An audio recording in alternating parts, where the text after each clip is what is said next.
মধ্যপ্রাচ্যের যুদ্ধে এরই মধ্যে যুক্তরাষ্ট্র জিতে গেছে বলে দাবি করেছেন মার্কিন প্রেসিডেন্ট ডোনাল্ড ট্রাম্প। বুধবার কেন্টাকিতে এক সমাবেশে ভাষণ দিতে গিয়ে এমন দাবি করেন তিনি। তবে জয় পেলেও এখনই যুদ্ধ শেষ করবেন না বলেও জানান তিনি।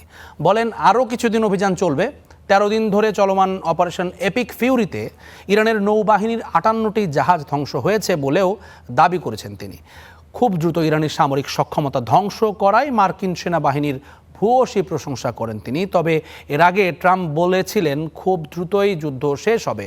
অবশ্য মঙ্গলবার হোয়াইট হাউস জানিয়েছিল ইরানের সামরিক সক্ষমতা পুরোপুরি শেষ না হওয়া পর্যন্ত চলবে হামলা।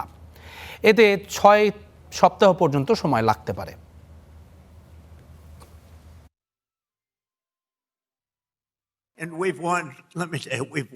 আমরা জিতে গেছি। এটা খুব তাড়াতাড়ি বলে ফেললে কি আর মজা আছে? তবে আমরা জিতে গেছি। যুদ্ধের একেবারে শুরুতেই জিতে গেছি, কিন্তু এত তাড়াতাড়ি রণক্ষেত্র ছাড়তে চাই না। যেটা শুরু করেছি সেটা শেষ করতে হবে।